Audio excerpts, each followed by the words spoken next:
Quiero continuar esta pequeña serie que he emprendido en el libro de Hebreos.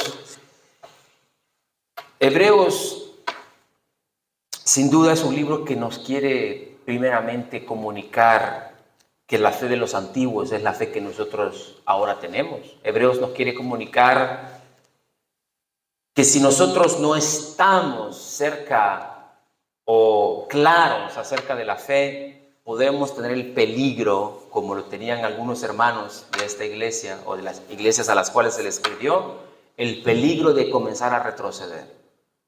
No está de más que en el capítulo 12, el autor de Hebreos, que no se sabe exactamente a ciencia cierta quién fue, muchos se lo atribuyen a Pablo y a otros autores.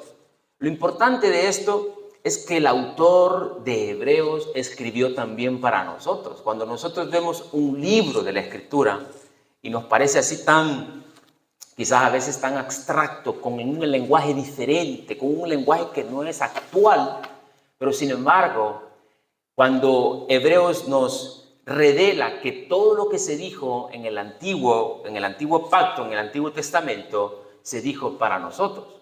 Y por eso quiero comenzar, aunque no es nuestro texto, solo a forma de introducción, en el capítulo 12, versículo 1, porque esto nos hace a nosotros ver o tornar nuestra mirada a lo que hemos dicho anteriormente. Y por ejemplo, nos dice en el versículo 1, por tanto. Recuerden que esta palabra se usa cuando se quiere hacer un colegamento de lo que se ha dicho anteriormente. Por tanto, después de yo haberles mostrado los ejemplos de lo que nosotros llamamos héroes de la fe, Él nos dice, por tanto, puesto que tenemos en derredor nuestro tan gran nube de testigos, despojémonos también de todo peso y del pecado que tan fácil nos envuelve y corramos con paciencia la carrera que tenemos por delante. Luego, este es el punto principal. Aún no hemos llegado, pero este es el punto. Que los ejemplos del pasado son ejemplos de fe para que nos ayuden a nosotros de una manera gráfica a entender lo que significa el Evangelio, lo que significa el plan de redención. Si ustedes estuvieron conmigo y fueron atentos, el autor de Hebreos en el versículo 1 no nos da una definición de la fe, pero sí nos da una descripción de la fe. A veces entender un concepto es mucho más fácil cuando se nos da una imagen, cuando se grafica, cuando se nos dramatiza. En el ejemplo, Jesús usaba circunstancias de la vida y decía, el sembrador salió a sembrar, y a partir de ahí nos daba la imagen para explicarnos el reino de Dios. Pero el autor ahora toma ejemplos de la antigüedad. Por ejemplo, toma el ejemplo de Abel. Y en Abel aprendimos que lo que verdaderamente agrada a Dios es nuestra fe. Cuando nosotros nos acercamos a Él, tenemos que creer y confiar en Él, en su providencia. Lo que hizo Abel fue confiar en la providencia de Dios. Nadie debe acercarse a Dios confiando en su propia sabiduría, en sus propios medios, como tan usualmente y a veces con intenciones muy buenas que los cristianos y los no creyentes tienen. Se acercan a Dios, pero se acercan con sus propios medios, con sus propias fuerzas. Abel nos demuestra que el ejemplo real para nosotros es que nos acercamos confiando en la providencia de Dios, y lo que Abel hizo es confiar en la providencia de ese sacrificio. Luego vemos que la fe nos ayuda a comprender el mundo exterior, la realidad que nosotros vemos, y que por la fe entendemos que Dios creó el universo, que Dios creó todo lo que existe y que lo creó para Él. Esto se puede entender por medio de la fe, y la fe no es un salto al vacío como muchos quieren hacernos creer o hacer creer, que nosotros creemos en el creacionismo. El creacionismo es como Dios fundó la tierra Y el hombre busca argumentos. El hombre busca desviar nuestra mirada de su palabra. Entonces el hombre busca que nosotros confiemos en lo que la mente racional puede elaborar, lo que la mente racional puede entender. Pero la palabra dice que los pensamientos de Dios son más altos. Sus caminos son más altos que los nuestros, son perfectos.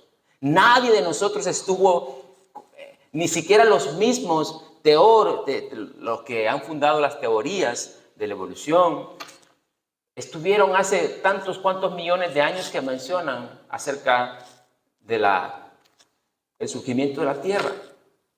Y por eso el Señor le decía a Job, tú, ¿dónde estabas cuando yo fundaba los cimientos de la tierra? ¿Dónde estabas cuando yo le ordenaba al sol de salir y de volverse a esconder? Y Hebreo nos dice que a través de la fe nosotros podemos creer. Pero vamos más adelante y vemos en el versículo 4 la ofrenda de Abel y en el versículo 5 la vida de Enoc. Dice así, versículo 5, por la fe Enoc fue trasladado al cielo para que no hubiera muerte. Y no fue hallado porque Dios lo trasladó, porque antes de ser trasladado recibió testimonio de haber agradado a Dios. Y nosotros, después de haber visto el ejemplo de Abel en esta epístola, ahora vemos el ejemplo de Enoc. Enoc fue, dice la Escritura, el séptimo después desde Adán, o sea, de la séptima generación. Y también su nombre, como hicimos con Abel, aparece en el Génesis. Y por eso tenemos que ir también a Génesis, porque vamos a leer en el capítulo 5, se narra la genealogía desde el versículo 6 hasta el versículo 18. Y también vemos otra mención en el libro de Judas. Y usted dirá, ¿quién es este Enoc? ¿Quién es este Enoc?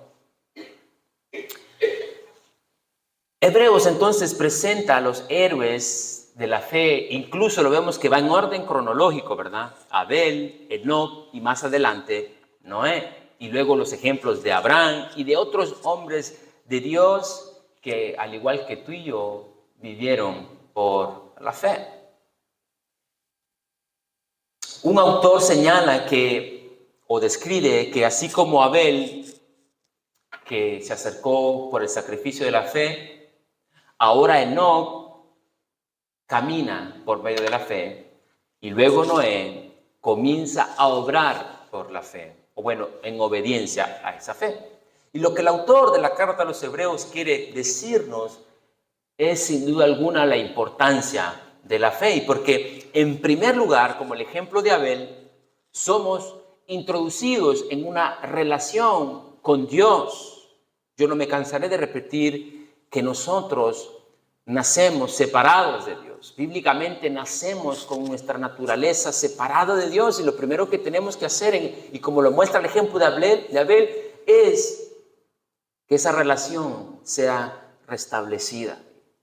Nosotros en el Nuevo Pacto vemos que Jesús ha hecho paz, o sea, por medio de su sacrificio hoy tenemos paz para con Dios. Paz, no todos tienen paz. Y cuando hablamos de paz, hablamos de un restablecimiento de esa comunión. Y Abel lo entendió y por su fe agradó a Dios con su corazón y con su ofrenda. Pero también vemos que después de ser introducidos, lo segundo es que comenzamos a caminar con Dios.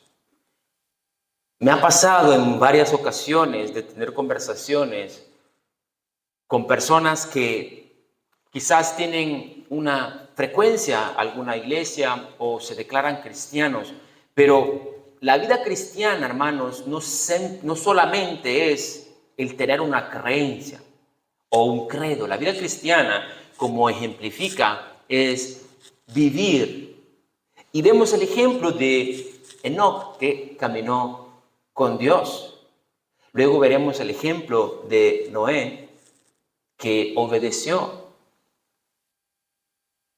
Solo entonces, después de haber sido reconciliados con Dios, podemos caminar con Dios. Nuestras acciones prácticas son el fruto o la evidencia de nuestra fe. Y quiero que veamos cómo Enoc se nos revela en Génesis 5. Tenemos, al parecer, poco acerca de Enoc, pero ya eso no es suficiente para tomar también, para ver la obra de Dios y cómo nos sirve también a nosotros. Se nos dice que Enoc fue también arrebatado, fue quitado de esta vida. Es algo muy peculiar, muy extraño. De hecho, solo hubieron 2 personas en la antigüedad que no murieron. Y si nosotros vemos la genealogía en Génesis, después de cada frase se dice, y vivió tantos años y murió. Y vivió tantos años y murió. Y cuando llega Enoc, vemos que él vivió tantos años y no hubo funeral, no hubo nada. Y vemos que Dios se lo llevó de esta vida terrenal. Eso fue extraordinario. De hecho, no quiere decir que esto vaya a pasar con todos, pero sí en la carta del Nuevo Testamento vemos también que esto, en algunos hermanos, como dice Pablo, aquellos que estén vivos serán arrebatados a los cielos. Pero el punto de Hebreos no es este. El punto de Hebreos es el caminar con Dios. Es cierto que el propósito de Dios para Enoc es que Enoc no muriera, que Enoc no experimentara la muerte. Hermanos, recordemos que la muerte es consecuencia del pecado. La paga del pecado es muerte. El salario del pecado es muerte. Y de hecho todos vamos a morir. Hebreos 11:27 dice que de manera que está establecido para los hombres que mueran una sola vez y el juicio. Porque la muerte es la antesala a un juicio. La muerte es la antesala a vivir plenamente y completamente con nuestro Dios. Pero en el caso de Enoc fue llevado en su vida. Imagínate, un tiempo él salió quizás al campo o estaba con su esposa y de repente ya no estaba. Qué tremendo.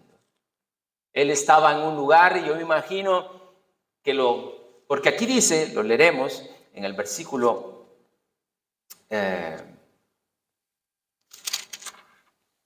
se los digo, versículo 21, 5:21. Dice en el versículo 18, y Jared vivió 162 años y engendró a Enoc. Y vivió Jared 80 años después de haber engendrado a Enoc y engendró hijos e hijas. Luego nos dice en el 21, Enoc vivió 65 años y engendró a Matusalén. Y Enoc anduvo con Dios 300 años después de haber engendrado a Matusalén, y engendró hijos e hijas. En total, los días de Enoc fue de 365 años. Y Enoc anduvo con Dios y desapareció porque Dios se lo llevó.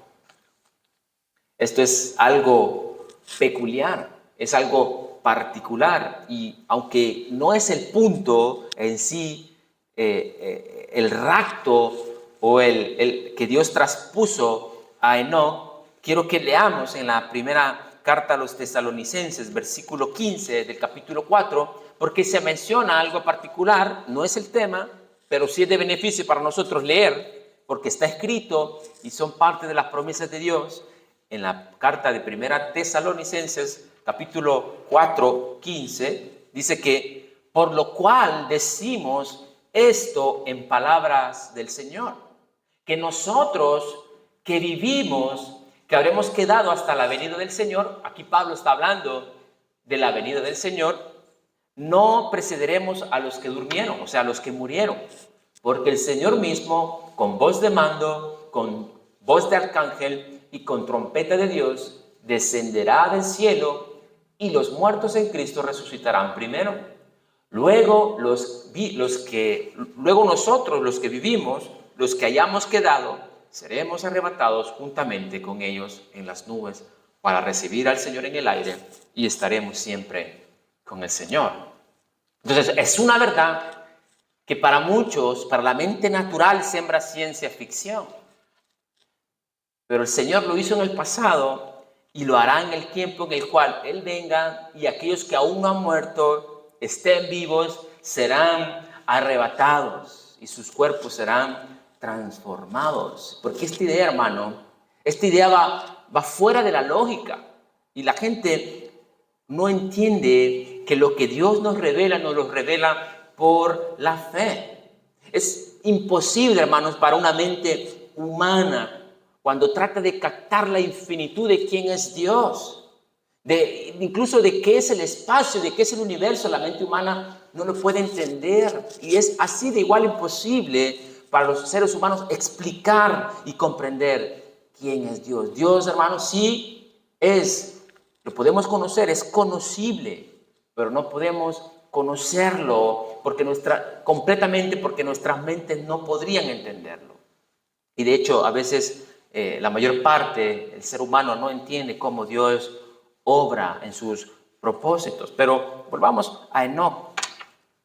Podemos entender que Enoc fue llevado, creemos, a los cielos. Y de alguna manera es importante que sepamos, hay algunas verdades importantes para nuestra vida. Para nuestra vida hablo de nuestra relación con Dios. Primero de todo tenemos que entender, hermanos, que la fe no es optimismo como muchos piensan. La fe sí puede generar optimismo. La fe no es alegría, aunque la fe puede generar alegría por el gozo. Pero la fe no es una vaga sensación de bienestar, la fe es confianza. Confianza en la revelación de Dios que encontramos en su palabra. Nosotros no tenemos revelaciones fuera de la Escritura, pero Dios ya se reveló. Se reveló en la naturaleza, en la revelación especial y se reveló en la palabra. Nosotros queremos conocer a Dios, queremos conocer su voluntad, queremos conocer el futuro, queremos conocer nuestra cultura, nuestro entorno. Debemos hacerlo a través de una cosmovisión bíblica, a través de la Escritura.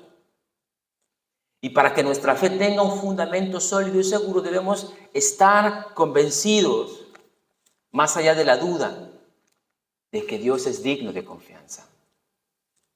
¿Cuántas veces las personas dudan de lo que a veces leen en la Escritura? Yo no digo, como dice Pablo, que todas las cosas que se encuentran en la Escritura sean fáciles de entender. Y Pablo dice que aquellos que incluso hay personas que tuercen las cosas que no entienden, aunque hay cosas difíciles, y que Dios en su medida nos va a revelar. Pero para que nuestra fe tenga un fundamento sólido, debemos creer y confiar en Dios, debemos confiar en su palabra. La fe debe ser, hermanos, no solamente un credo, un asentimiento verbal. Yo creo esto, yo creo esto. No, la fe debe ser evidenciada en una vida que camina con Dios. Eso es lo que dice el autor. Cuando la fe, hermanos, verdaderamente penetra el corazón. Cuando la fe de una persona o cuando la fe cambia a una persona, esa persona comienza a caminar con Dios. ¿Qué fue lo particular en la vida de Enoc? No sabemos, pero aquí nos dice de que cuando él tenía 65 años tuvo un hijo. Y yo entiendo que un hijo le cambia la vida a un papá y unos padres. O sea, eso es radical. Pero eso no sirve solamente para tener un punto de partida, que desde que nació su hijo, Matúsalem, él comenzó a caminar con Dios. Sí, seguramente el Señor ya estaba trabajando en su vida, pero nos dice que Él vivió 365 años, de los cuales 300 años, y que no son pocos, vivió con el Señor. Caminó con el Señor, anduvo con el Señor. Pero, ¿qué es caminar con el Señor? Nosotros debemos entender que, como lo he dicho anteriormente, la Biblia nos ayuda a entender a Dios. Porque Dios es conocible, Dios es invisible, Dios es infinito, pero Dios usa imágenes como esta. Caminó Enoc con Dios. Entendemos que Dios no tiene cuerpo, no tiene manos, no tiene pies. Entonces, la Biblia nos da imágenes que se llama un antropomorfismo, utiliza formas que nosotros podemos entender. Por ejemplo, el caminar de una persona. Pero yo te pregunto a ti, ¿qué tiene que existir para caminar? ¿Qué tiene que ver entre dos personas para que puedan caminar juntas? Tiene que haber ¿qué? Compañerismo. ¿Qué más? Comunión. Tienen que estar de acuerdo. Yo, si hago memoria, he caminado junto con mi esposa más de 20 años, pero para caminar debemos estar de acuerdo. No se puede caminar si no se está de acuerdo. La palabra dice que andarán dos en el camino si no se pusieren de acuerdo. Y lo que vemos en la vida de Enoc, que Enoc alineó, o Dios hizo que Enoc alineara su vida con Dios. Esto es lo primero. Nosotros no podemos hacer la voluntad de Dios ni caminar con Dios si no alineamos nuestra mente con la verdad.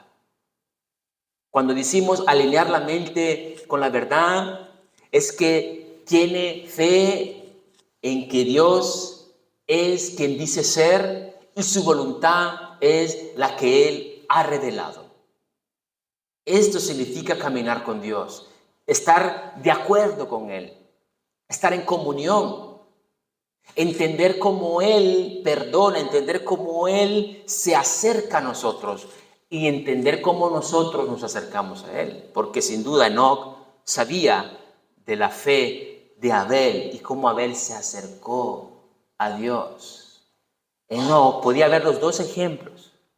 El ejemplo de Abel, muchos cientos de años atrás, y el ejemplo de Caín. Él por fe había entendido que se necesitaba acercarse a Dios. Él por fe entendió cómo debía agradar a Dios. Él caminó con Dios. Y entendemos que también caminó con Dios y que el propósito para no caminar con Dios es que Él no muriera. Porque nos dice en el versículo 22 del capítulo 5 de Génesis, Enoc caminó con Dios después de engendrar a Matusalén y lo hizo por 300 años y luego él no murió. El versículo 22 nos dice que Enoc anduvo con Dios, engendró hijos e hijas. Y cualquiera podría decir, mira, Enoc era un superhombre, una persona muy especial, una persona que estaba alejado completamente de la vida natural, la vida mundanal. La vida mundanal es los quehaceres, el trabajo, la familia, las cosas que debemos hacer. ¿Y él qué? Pero él estaba casado, él tenía hijos, tenía esposa. Él nunca vio eso como un impedimento. Él entendió que el camino de Dios significaba, abarcaba todo el ser y lo que le estaba a torno. Tenemos un gran defecto, la verdad, le digo, en estos últimos cientos de años, en cuanto a que el cristiano, la religión cristiana ha separado todas estas áreas de la vida. O sea, debemos entender, hermanos, de que nuestra vida debería ser una vida completa de adoración. Lastimosamente pensamos que el venir a la iglesia es adorar. Que el domingo vamos a adorar. Es como que fuera una camisa y yo me la pongo el domingo, ¿no? Porque el domingo voy a ir a adorar a la iglesia. Hermano, es triste este pensamiento, porque Dios dice que aquel que quiere agradar a Dios debe caminar con Dios. Caminar no significa un día a la semana, ¿entiendes? Yo no me quito la camisa hoy que llega a mi casa. Yo continúo en mi vida adorando al Señor. ¿Qué quiere decir eso? Continúo a conformarme a su verdad, continúo a conformarme a quien Él se ha revelado en mí. ¿Sabes cuánto yo debo aprender? ¿Sabes cuánto tú debes aprender en cuanto al camino de Dios y conocer a Dios? Entonces, ¿entiendes cuánto tú debes buscar a Dios? No es aquí que adoramos. Y por muchos años ha sido la idea. Adoramos aquí en la iglesia. Y que lo que tocamos afuera no tiene nada que ver con mi vida. Y ni siquiera con Dios. De modo que mi trabajo, eso es secular. De modo que mi familia, eso es secular. Y separamos todo. Enoc no tuvo ese problema. Él cambió pañales, seguro. Enoc tenía que lidiar con una esposa y la esposa con él, y ambos eran seres humanos, pecadores, redimidos, pero que entendían que toda su vida encerraba el caminar con Dios. Entonces, lo primero es, Enoc entendió, como lo dice Amós 3:3, andarán dos juntos si no estuvieren de acuerdo. O sea, dos personas no pueden caminar juntos si antes no se han puesto de acuerdo. Si no hay armonía, eso es imposible. Y Enoc caminó con Dios porque estaba de acuerdo con Dios, estaba en armonía, estaba en paz. Ya no era enemigo de Dios, no era rebelde a Dios.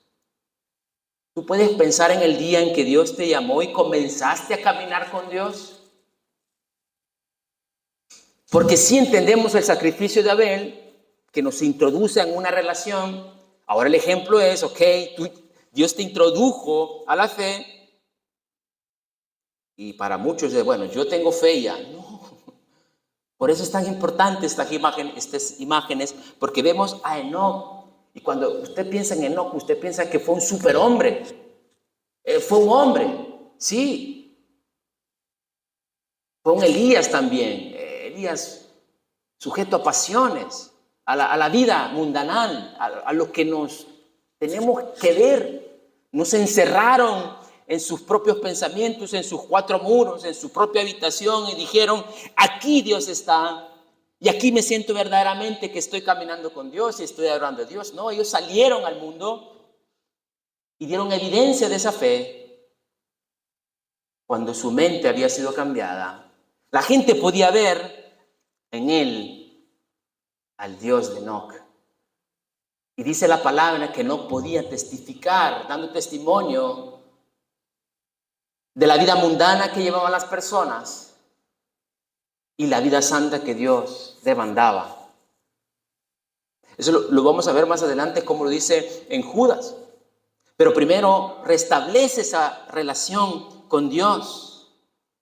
Y nosotros ya entendemos que nuestra relación ha sido restablecida en la muerte, en la venida de Cristo. Dios ya fue ese puente.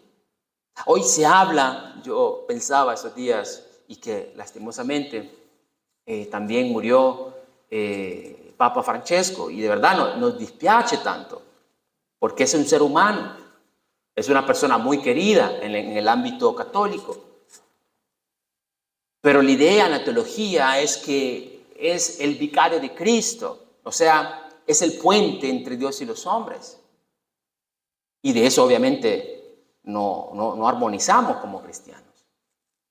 Si nos dolemos por la pérdida, pero nuestro único vicario es Cristo, que ya armonizó nuestra vida con nuestro Padre. Nuestro único vicario que que hace ese puente entre Dios y los hombres es Jesucristo. Juan 14 nos dice que nadie puede llegar al Padre si no es a través de mí. Y es Jesucristo que dice, yo soy el camino, yo soy la verdad y yo soy la vida. Y nadie viene al Padre a través de mí. De modo que Es por medio de Cristo que nosotros ya entendemos que nuestra relación ha sido completamente restablecida, que ya hemos sido justificados por la fe, que ya tenemos paz para con Dios por medio de nuestro Señor Jesucristo, que ya tenemos esperanza, que las esperanzas, dice la palabra también, de que en esta vida terrenal Él nos socorre. De modo que por su fe Enoc se reconcilió con Dios, o Dios se reconcilió con Enoc. Él había sido prácticamente rehabilitado a la vida de Dios. Podía caminar con Dios. Por lo tanto, tener comunión con Dios, poder tener intimidad. Hermano, tú y yo, si el Espíritu Santo mora en nosotros, si hemos sido verdaderamente regenerados, podemos tener comunión con Dios. Podemos caminar con Dios. De hecho, ese es el llamado. Caminar con Dios. Alinear nuestra mente, nuestros pensamientos. No con YouTube, no con Facebook, no con otras cosas que ven ustedes, Netflix y todo eso. Alinear nuestra mente con Dios. Caminar con Dios. Esto obviamente significa consagración, sumisión, santificación, una entrega voluntaria, hermano. Recuérdate que la verdadera santificación implica una verdadera comunión con Dios. Ya no vivimos en el reino de las tinieblas, vivimos en el reino de la luz, en la práctica de la verdad. Por eso Juan nos dice, primera de Juan, que aquellos que andan en la luz tienen comunión con Dios y otros creyentes. O sea, la comunión es con Dios y con la familia de Dios. Otra evidencia de una verdadera consagración es también la entrega voluntaria. Antes queríamos vivir para nuestro propio deleite, para la carne, para los placeres del mundo. Desde que el Señor trajo comunión y nos dio comunión por medio de nuestro Señor Jesucristo, vivimos en una entrega voluntaria. No vivimos obligados como que debemos a Dios algo. Lastimosamente, hay gente que aún viene a la iglesia y viene porque, bueno, toca, ¿no? Hoy toca. Ya los ve todos empurrados ahí sentados, que no, ya se quieren ir. Cuando nosotros pensamos en el Antiguo Testamento, incluso vemos estos hombres que fueron hombres rígidos y legalistas. No. Él no caminó con Dios gozosamente. Y ni siquiera sabía que Dios lo iba a raptar. Él no lo hizo por eso, lo hizo porque Dios lo hizo. A Dios le agradó la vida de Enoc y le hizo que no muriera. Pero lo que sí demostró no fue una vida de consagración, de servicio. ¿Qué nos dice Romanos 12:1? Que nos anima también a nosotros a servir, a consagrarnos a Dios. Y luego nos dice en el versículo 14-15 de Judas, búsquelo conmigo, versículo 14-15 de Judas, no me pregunte el capítulo, ¿verdad? Nos dice, de estos también profetizó, ¿quién? Enoc, séptimo desde Adán, diciendo, he aquí vino el Señor con sus santas decenas de millares para juzgar a todos y dejar convictos a todos los impíos de todas sus obras impías que han cometido y de todas las injurias que los pecadores impíos han hablado contra él. Hermanos, ¿usted recuerda en qué generación vivía Enoc? Es la generación prediluviana. Es la generación en la cual a Dios le enojó tanto que dijo, destruiré la tierra.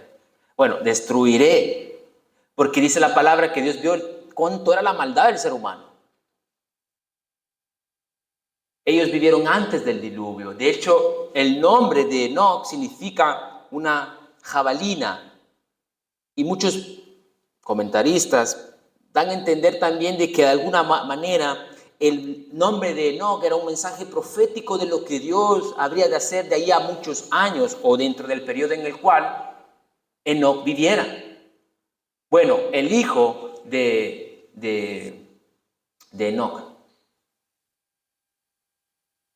Y luego vemos al abuelo de Enoc, Noé, obedeciendo a Dios y trayendo el juicio. Entonces, Enoc demostró mucho de esto. Enoc proclamó, dice la palabra, y lo hizo con valentía. ¿Proclamó a quién? Al Señor. Proclamó su juicio, porque dice Judas que de estos también profetizó Enoc, séptimo desde Adán. Fue Enoc que profetizó a su generación. Y la generación de Enoc no es muy diferente a la nuestra, hermanos. Nuestra generación no es tan diferente a la generación de Enoc. Él proclamó con valentía la venida del Señor y su juicio. Él trató con insistencia de convencer, de revelar, corregir quizás los pecados de su época. Trató de alguna manera que los malvados se dieran cuenta que su vida iba completamente a la perdición. Se encargó de decirle a las personas de que vivían alejados de Dios. Se encargó de que sus acciones pecaminosas fueran evidentes para que sintieran la necesidad de ser perdonados. Y él predicó contra ellos. No sabemos si tuvo éxito. No lo sabemos. Nosotros ni siquiera sabemos que el ministerio que Dios nos ha dado y el ministerio que Dios te ha dado a ti particularmente tenga éxito. Y no obstante eso, debemos proclamar al Señor. El Señor no nos manda a nosotros a ocuparnos de los resultados. Lo que sí nos manda es a proclamar quién es Él. Los resultados son de Él. No vivimos para los resultados. Vivimos para agradar a Dios y lo hacemos por fe.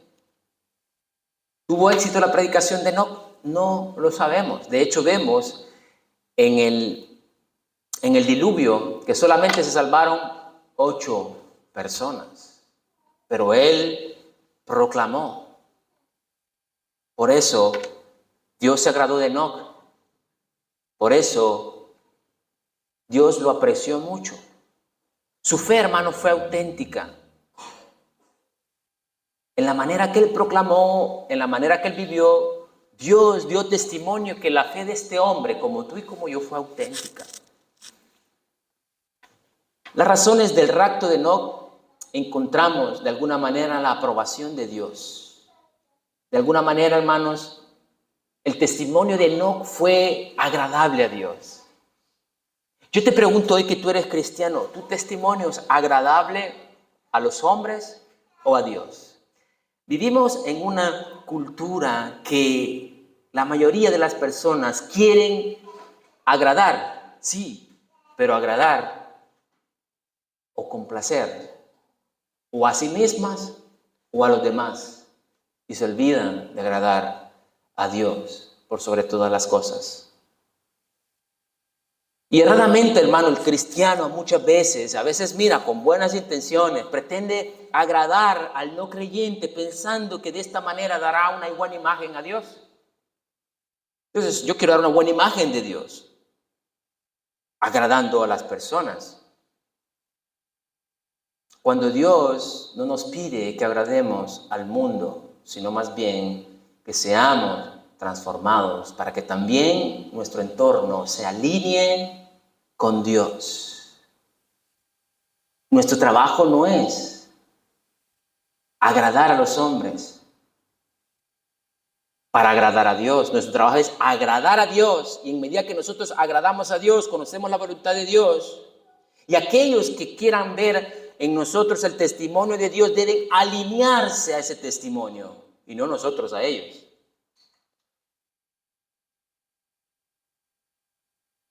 Nosotros no debemos alinearnos a nuestro entorno. Y esto lastimosamente sucede muy, pero muy seguido. Yo creo que de verdad necesitamos ser valientes, hermanos. Necesitamos verdaderamente que nuestra fe surja, que nuestra fe sea sin manchas que contaminen la verdad de Dios. Enoc entendió que caminar con Dios le traería muchas veces el desagrado de su generación. ¿Cuántas veces ha sucedido? ¿Tú eres cristiano? ¿Tú vas los domingos a la iglesia? ¿Tú eres un religioso? Mira, puedes ganar mucho dinero el domingo. ¿Tú sabes cuánto dinero hubiese ganado yo si hubiese trabajado todos los domingos en mi vida? Claro, si lo hubiese hecho para mí, para mi familia, para agradar al hombre, lo hubiese hecho. Por decir algo, una cosa. Pero no había alineado su vida a la vida de Dios. Y eso le comportaría desagrado, hermano. Es claro, comportaría desagrado a su generación. Y por eso él profetizaba acerca de Dios. Esto no le hizo popular, obviamente. Nosotros hoy conocemos a Enoc porque él desapareció, porque Dios lo desapareció, porque fue raptado. Pero vivir para agradar a Dios, si bien es cierto, para él fue un gozo verdadero, porque él sabía que su bien mayor era Dios mismo, si bien él en su corazón ardía la verdad de que Dios estaba con él, él podía entender que ese agrado a Dios le traería el desagrado del mundo. Pero lo hizo con gozo. Lo hizo con valentía y con su fe él demostró que es mejor, como dijeron los apóstoles, agradar a Dios antes que a los hombres. Y en el versículo 6, después de haber dado las imágenes de estos hombres, nos dice, del capítulo 11, versículo 6, nos dice que sin fe es imposible agradar a Dios, porque es necesario que el que se acerca a Dios crea que Él existe y que es remunerador de los que le buscan. Hermano, Enoc sabía, Enoc había entendido, Enoc sabía, mira, yo puedo decir que después de 20 años con mi esposa, la conozco muy bien y ella me conoce muy bien. Hay algo que ya hay un lenguaje más allá de las palabras, nos hemos comprendido. Imagínate qué relación tuvo Enoc en 300 años con Dios, que caminó con el Señor. Cómo su mente y su vida fue alineada. La mayor de nuestros problemas, amada familia, es de que nuestra mente necesita ir siendo transformada, renovada. Necesita verdaderamente que nosotros absorbamos la verdad de Dios. Y en medida eso ocurre, nuestros anhelos son cambiados, nuestras vidas son cambiadas. La obediencia que nosotros damos al Señor es genuina y por tanto a Dios le agrada. Y a Dios le agrada también recompensar a los que le buscan. Esto casi fuera algo tan natural, pero no es tan natural entenderlo para los cristianos. Muchas veces, y cuando hablamos de remuneración, claramente no hablamos solamente de materiales, emocionales, espirituales, sino eternas. Pero comenzamos aquí, con el gozo del Señor, con la compañía del Señor. No importa si el mundo no le doy la mejor imagen, pero si estoy agradando a Dios, tarde o temprano Dios recogerá los frutos de eso. Vivimos en este continuo contraste Y por una parte, nuestra nueva realidad ha venido a ser una nueva todas las cosas. ¿Entendemos eso? Nuestra nueva realidad ha venido a ser nueva todas las cosas con el fin de agradar a Dios. Pero por otra parte, vivimos en un mundo que busca agradarse a sí mismo. Y la bendición y nuestro galardón, hermanos, nuestra bendición y nuestro galardón están tanto en este mundo, en esta vida, en el tiempo presente, como en el futuro. El fin primordial nuestro debería de ser agradar a Dios, y ese agradar a Dios comporta consagración. En conclusión, vemos y podemos, a grosso modo, explicar cómo el ejemplo de Dios también tiene que ver con nosotros. Por una parte, vemos la fe de Enoc, la fe que le salvó, creer en Dios, en lo que él conocía acerca de Dios. Se convirtió en un modelo también para nosotros. No está de más el por qué está aquí en Hebreos 11, son de los héroes de la fe. Pero fue una persona común como nosotros, que le creyó a Dios. Nosotros ya hemos creído en Jesucristo. Nosotros ya tenemos vida eterna. Esa misma fe fue la que salvó a Enoc de esa generación malvada y perversa, como Dios lo declara en Génesis 6. Y vio Dios la maldad de los hombres, que era grande. Pero Dios salvó a Enoc de esa generación. ¿Sabes, hermano? Algo de los regalos que Dios nos da, de las recompensas y bendiciones que Dios nos da en esta vida terrenal, es salvarnos de esta generación malvada y perversa. Es salvar a nuestros hijos que vienen después de nosotros de una generación malvada y perversa. Porque nadie me puede decir aquí que un hijo que nace dentro de un matrimonio cristiano o de padres cristianos no será bendecido por Dios. Cuando el temor de Dios está en el corazón de nuestros hijos, Dios les recompensará salvándole de esta generación malvada y perversa, como Dios lo hizo con Enoc. Pero por otra parte vemos que la fe conduce a la acción, y nosotros no sabemos por qué Dios esperó 300 años antes de llevarse a Enoc. Lo que sí sabemos es que cuando Dios se llevó a Enoc es porque Enoc cumplió el propósito de Dios, y era testificar a esa generación que estaba moralmente y espiritualmente perdida a través de su vida y de su predicación. El día que Dios nos llame a su presencia, en ese día habremos ya cumplido el propósito de Dios. Que sean 20, 30, 40, 60. Hemos cumplido el propósito de Dios. Pero la fe también implica un verdadero sentido de consagración. Lo que no hizo fue desapegarse. Yo no digo, hermano, que todos aquí hemos llegado a eso, pero en la medida, en el tiempo que Dios nos ha dado, nuestra tarea verdaderamente con ahínco, con fuerza, es irnos desapegando de este mundo. Es irnos desapegando de la forma moral de esta generación pecadora. Es irnos apegando más y alinearnos con Dios a través de su Espíritu Santo. Enoc se casó, Enoc tuvo hijos, eso, ¿quién se lo evitó? Nadie. Nadie. Fue una persona común y que tuvo que ver con sus connacionales.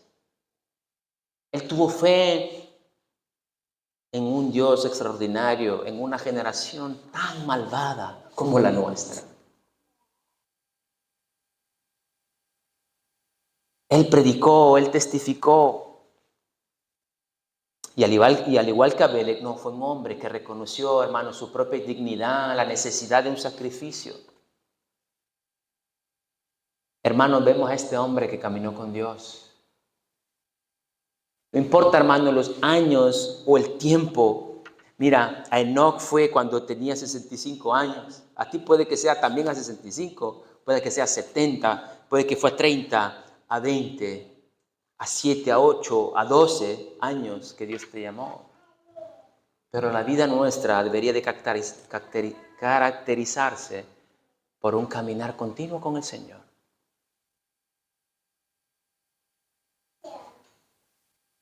Enoc no fue un hombre, como vemos los hombres del Antiguo Testamento, triste, legalista.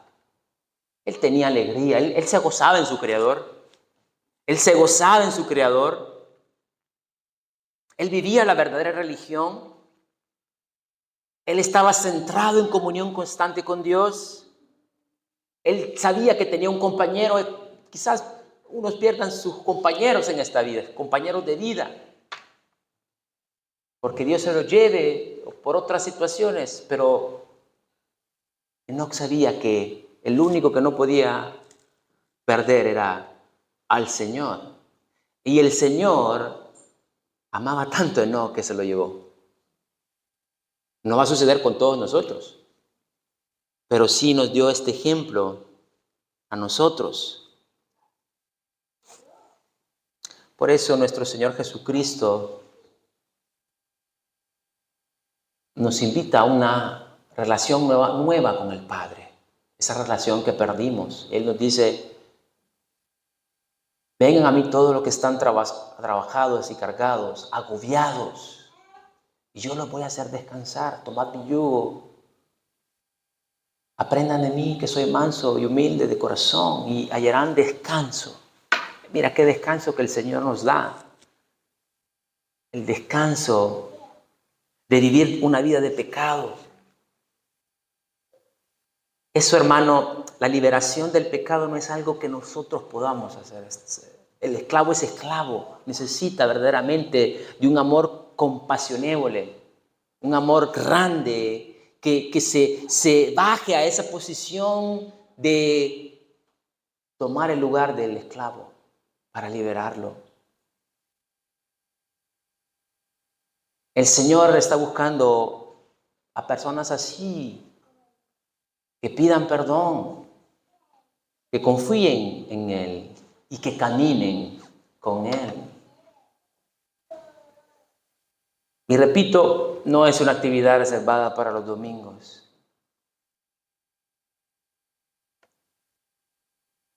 A mí me agrada verlos alegres, felices, pero yo quiero que también en su semana sean así, gozosos, que están confiando en Dios a pesar de las circunstancias, de que están confiando en sus promesas. No obstante todo lo malo que sucede a nuestro alrededor, que sabemos que tenemos un amigo con el cual confiar. Y ¿sabes qué? Confiar en Dios también significa dejar ir todo aquello que nos es de distracción o que nos es de obstáculo. Y cada uno en su área particular, Dios le hará entender que eso es un obstáculo, que eso es una distracción. Dios nos habla y nos enseña, nos dice: eso es una distracción, eso es un obstáculo para nuestra comunión. Bueno, ¿me lo dice solo a mí? ¿Me lo dice solo a mí? Yo creo que no. Dios nos habla, nos muestra todo aquello que nos hace perder comunión con Él. Un autor, y con esto concluyo, nos dice que el objetivo de todo cristiano debería ser vivir en un estado de adoración ininterrumpida. Esto solo es posible cuando caminamos con Dios. Caminar con Dios significa que tú y Dios están de acuerdo acerca de tu vida. ¿Qué quiere decir eso? Que tú estás de acuerdo aceptando la voluntad de Dios en tu vida, aunque muchas veces esa situación no te guste. Pero tú estás confiando que puedes caminar con Dios, que puedes estar de acuerdo con Dios, porque tú estás caminando de acuerdo a su voluntad, aunque esa situación no sea agradable para ti has llegado a entender que todas las cosas que te suceden ayudarán para tu bien, para la gloria de Dios. No tienes que ser perfecto, nadie lo es, pero el deseo de tu corazón debe de ser agradar a Dios. Debes estar dispuesto, hermano, a hacerte controlar por el Espíritu. Porque mira, cuando estás controlado por el Espíritu obra la imagen de Cristo en ti. Y lo hace a través de las circunstancias. Si esas que estás pasando, el propósito de Dios es que seas formado. No digas esto no es la voluntad de Dios. No digas esto es que Dios me abandonó, es que Dios no está conmigo. Si no estás andando por la senda justa, bueno, dice el profeta, reconozcamos nuestros caminos y volvamos a Dios. Dios es grande en perdonar, dice. Pero volvamos. No nos quedemos con el pensamiento. ¿Y qué hago ahora? Vuelve. ¿Qué hizo el hijo de aquel hombre cuando se encontró en la posilga, cuando se encontró lejos? Él se reconvino en su mente y dijo, volveré a la casa de mi padre. Hermano, que el deseo de nuestro corazón, como estos hombres, sea agradar a Dios. Amén. Señor, te agradecemos por tu inmensa misericordia.